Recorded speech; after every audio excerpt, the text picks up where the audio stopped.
We are back. Peanut Gallery, I'm letting you take the reins. This is Allie Catch. She had an injury at GCW's show. She broke her leg. Yeah, I saw it. It was pretty, like, the match had to be stopped early and everything. Like, Yep. It was right in the middle of the match. She is out of the hospital, though, so that's a good thing. Yes. But, yes, it was a pretty gnarly looking accident. Yeah, the leg was just, it did things that it shouldn't be doing. Right. It sucks. Also, this was, if I'm not mistaken, a #1 contenders match For the GCW World title. Heavyweight Yeah. Champion that same night. Mhm. By the way, GCW, if you want us to cover your shit, don't make your show 5.5 hours. Yes. That's silly. That is silly. That's a lot of time. That's a lot of time. Yes. So with regards to this, now this is PCO destroying the Digital Media Championship. Yep. I talked to you about this earlier. Apparently this was a replica. It was unplanned. I think they gave him the replica belt because they were negotiating a new contract. Mm-hmm. And, the wrestler is appearing on other shows. That's fine. They're entitled to do that. There's Right. nothing in the contract saying that you can't. But he was not under contract with TNA at the time. He wanted to be, though. He wanted to be. So that's why he destroyed the belt.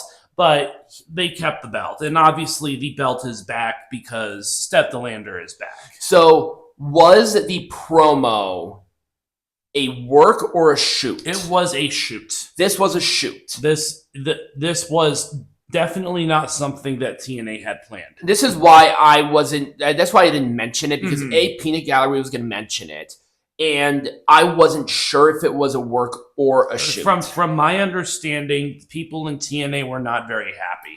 I'm not surprised. No. I think PCO, obviously he still has a good little bit of time left on his career. He is older. Why TNA did not renew his contract, I don't know. PCO was pretty prominent on their show. He was a dual. Again, I think it just came down to they weren't offering him enough money. You think so? Yeah, do you think I think that was the root of the problem. Maybe. I'm not sure. Yeah, so Maybe he was frustrated where he was. I'm like, you're in a fairly high-profile program with Sami Callihan. There's nothing there that's bad, I guess. No. So, it sucks. Uh-huh. I like PCO. I've always praised PCO for having this very late career resurgence. This gimmick just hit a home run. I hope we do see him more in GCW, though. I think it's a great place for him. PCO is not WWE. No. He is not AEW. He never will be. No, but here's the thing. Not every wrestler has that. Right. I feel like he would just be too stifled down to be in those big areas because PCO is PCO. Peanut Gallery's annoyed with It's like, okay, we get it. Okay, so Tom Pestock, he has a new name that I don't know where he's going to debut it, but he did file a trademark for Bishop Dyer. And he wants to go and wrestle in New Japan. That'd be pretty cool. So there is all that going on. I think this was something where he was a Chris Van Vliet's show. I think is Van Vliet. Yeah, whatever. Yeah, Van Vliet. It was pretty good. I watched it. Mm-hmm. I listened to it. It was really good. Yeah. I think Tom Pestock is perfectly fine for a name. Again, I don't know why he did that, but it is what it is. But he wants to go to New Japan, so bully for him. Yeah, I think he would be pretty good there. Just don't go and get buried in AEW. Yeah, absolutely. I think he would do great in New Japan. Oh yeah. I mean, they would be sapping him up like used washcloth. It's great. So interesting idea. Joe Hendry wants to face John Cena, and if they want to do this, I think they should do this at a TNA show. That would be insanity. I mean, that would sell out the house. Oh, because in WWE and TNA have their partnership. We don't know if it's going to include main roster people, but if Joe Hendry wants to face John Cena should go to TNA and wrestle Joe Hendry. It's such a big... that would be like everything in the multiverse just collapsed. Oh yeah. I mean, I mean, if they do it at the right place, I would go out of my way to go to the show. Oh yeah. I mean, like seriously, I'm not kidding you. I would actually save some money and go to the show. Oh yeah, so would I. That'd be crazy. Though. I think it would be crazy. I don't think TNA would necessarily pay John Cena since they're under contract with WWE, so he's just doing it as a favor. Right. But yeah, so I don't know. John Cena, I think he made one other appearance at a house show one time. It was a non-televised show. This was back in like 2006. So there was some fan footage that came out of it. He was a special guest referee. But if he had a match at TNA, it would just... I think everything would just break down. My mind just cannot conceptually realize that. I don't know why. John Cena's shown interest in it too. He kind of put out a little teaser for that as well. I'm like, I just hope they don't do it at a WWE show. I really want them to do it at a TNA show. I think that would be special. I think it would. I think that'd be really cool. It would be really cool. So Mustafa Ali and Mance Warner have made their return/debut on Impact. So we had a lot of people leave, but I guess there's quite a few people coming in. Josh Alexander has a couple of dates left. Yep. You have obviously Jordan Grace. Yeah, Jordan Grace is leaving the company. Josh Alexander. I think he's going to re-sign, but I don't know that for sure. PCO is gone. Yeah, PCO's gone. Rhino is like a lot of people have left, so it's good to see some other people come back, or in Mance Warner's case, make a debut. Yeah, I mean, and Mance Warner came from GCW. He did come from GCW. That is absolutely correct. And now Steph DeLander is with her actual fiance. Yay! So the Corey Graves situation, he did come back to NXT, and he's also on Speed, which was his contractual obligation. I don't know what's going on. There's no word on it. Like, didn't mention it at all. Right. And WWE has been mum about it too, so that kind of irks me a little bit. It's like, what the hell happened? I don't know what happened. Right. So this is Sting's last year doing the full face paint and in-ring gear stuff. Yes.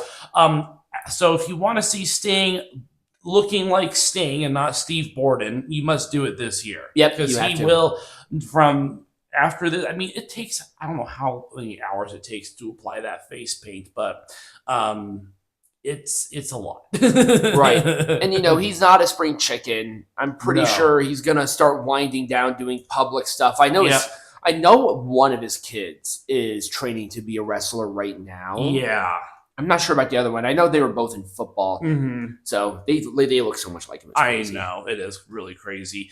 So Kurt Angle was also had an interview this week, and he talked about things like the Perk Angle, nickname that he has been given, especially in his later TNA years. He was never on drugs in TNA, but he did mention Perk Angle. And then he also floated the idea of being the guy to induct John Cena in the WWE Hall of Fame. No, Kurt Angle was on drugs in TNA. No, he said he wasn't. That's a bunch of bullshit. He said he wasn't. He said he wasn't on Percocets. He said his stuff was Vicodin. Oh, that's right. Yeah. Okay. No, that was when it was like really bad. He was doing it with drinking, and he had like a ton of back injuries. Yeah. No, he was definitely on. It was something. a Percocet. It was. Yeah, it was. He didn't have he was on Percocet. He was on Vicodin. Right. And then he also again wants to induct John Cena in the Hall of Fame one day. So. I think that would be. I mean, John Cena should have been Kurt Angle's final opponent because Kurt Angle was John Cena's first ever opponent on TV. So I think it would be a cool full circle kind of moment if he inducted John Cena into the Hall of Fame. Well, with John Cena being in the Hall of Fame, there are a handful of people who are more than willing to be there. Kurt Angle is definitely on top. You have Randy Orton, which I would say is his greatest rival. It would be Triple H could do it too. Yeah. I would say Vince McMahon because they have a really good relationship outside of WWE. So there are a few people I think that would fit that bill. I think Kurt would be a really a strong choice. Him or Randy would be the number two. I think so. The top two choices, at least in my opinion. Oh yeah, because those two, Kurt Angle or Randy Orton, because they've had just careers at the same time. They were powerhouses in the early 2000s. So Nikki Bella is possibly going to be coming back to the WWE. I don't know in what capacity she's going to return. My guess is maybe like an ambassador sort of role. I don't think she's going to do anything on screen, but it was floated out there that that WWE is looking into bringing her back in some capacity. I mean, I don't necessarily see that being a problem, but the issue is like she would not be competing. No, because of her neck injuries. Yeah.